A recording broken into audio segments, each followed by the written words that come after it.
عائلة كاملة باستثناء فتاة نجت من الحادث.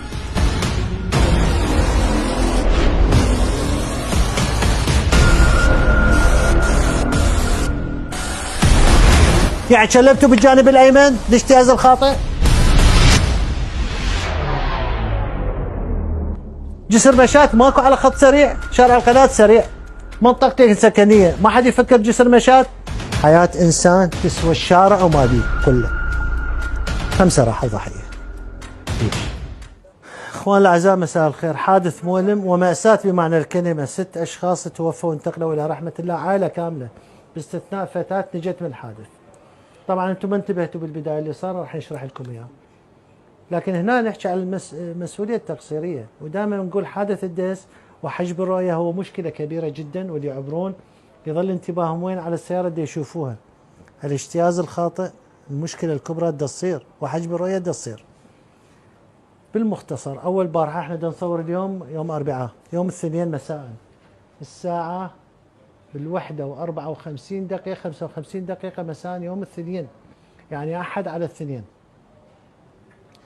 شارع القناة، الكاميرا مثبتة وين؟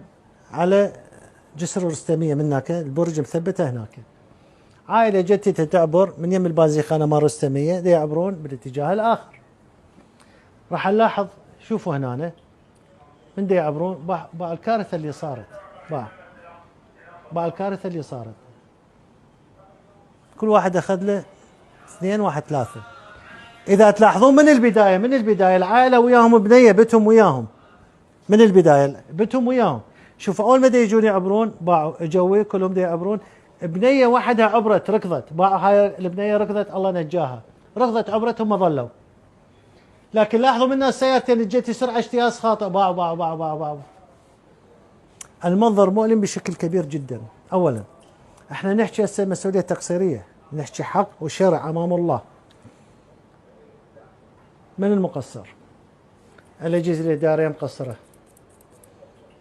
السيارتين اجتياز الخاطئ، طبعا هنا نشوفوا من دا يصير الحادث، إذا نعيده السيارتين الثنين اجتياز خاطئ، جو بسرعة، دي يسابقون، ما دي يسابق، باع السرعة، باع. هذا ورا، وقف لي حسن هنا، وقف لي. هذا ابو البي واي دي اجى ورا هاي السيارة، دا يجتاز من همين من جانب، زين يحظم الجانب الايسر فارغ عندك، يعني شلبته بالجانب الايمن الاجتياز الخاطئ. طيب هذا من دا يمشي؟ ابو البي واي دي وراه، دا يجتاز هاي السيارة، اضطر يجي وراه. العبور صار هنا، باعوا العبور صار هنا. ابو السيارة هذه ايش فكر قال لك راح يصير حادث دهس. فمن دا يصير حادث دهس وين اجى من وراه، اجى دا ياخذ الجانب الوسط حتى يخلص من حادث الدهس. هالنوبة اجى هو كمل على الكل. اجتياز خاطئ، سرعة شديدة مفرطة، تقولوا له 80، هاي مو ما سرعة 80، ايش قد يمشون ما ادري، مو ما سرعة 80 هذه. طيب نجي هسه للجانب الاخر، جسر مشاة ماكو على خط سريع، شارع القناة سريع، منطقتين سكنية، ما حد يفكر جسر مشاة. عوفوا جسر المشاة، الإنارة وينها؟ هاي إنارة موجودة مال بازيخانة، وين الإنارة؟ منطقتين سكنية مهمة بنصهم خط سريع، من يعبرون؟ ليش هاي الكارثة اللي صارت هسه هيك 6 نفرات 5 نفرات راحوا؟ ليش؟ عائلة واحدة بس هي جتي. لو نطلع لكم المنظر اللي وراها المؤلم اللي بنيش ده تسوي، والله كلكم تظلون تبكون مقابلين كاميرا. ليش؟ يعني واحد من يفكر مأساة عائلة كاملة تروح؟ ليش؟ الاخطاء مين؟ اخطاء حجب رؤية، عبور ساعة بالوحدة 2 إلا 5 دقائق صباحا، انتوا جايين سرعة من هنا، ما ادري تسابقون، ما ادري تمشون عدل واحد ورا الاخ بيناتكم، ما ادري. زين تيجي هذا المسار الايسر فارغ عندك، اجت تجتاز من اليمين، من دا يعبرون عائلة، دا يعبرون شافوا هاي السيارة، ما انتبهوا على هاي السيارتين، محجوبة عندهم محجوبة. لكن من عبروا صاروا امام امر واقع، باعوهم. هنا تفاجئوا سيارتين، وين يروحون؟ اجى اول واحد كمل على 2 3، واللي وراه اراد يتفادى الاصطدام بهم والديس وراهم، كمل على البقيه. ليش؟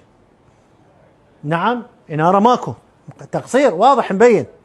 نعم جسر عبور مشاة ماكو، من راعي المواطنين. ما لي دخل بالامكانيات الماديه، حياه الانسان عندي فوق كل شيء، حياه الانسان. هذا الحدث من راحت عائله، والبنيه ظلت وحده. لو تشوفون البنيه ايش سوت وراها، الا تبكون كلكم، بس ما نعرضها احنا. بس اقول ليش؟ هاي السرعة ليش؟ الاجتياز الخاطئ ليش؟ عدم الانتباه ليش؟ حجب الرؤية ليش؟ إنارة ماكو ليش؟ جسر مشاة ماكو ليش. هذا اللي فور الدم.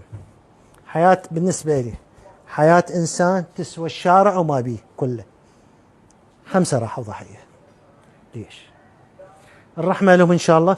احنا دا نحكي بما يملي علينا عقلنا وضميرنا والقانون، دا نحكي بالقانون والتقصيرية شنو أسباب الحادث هذا. مع الأسف. شكرا جزيلا.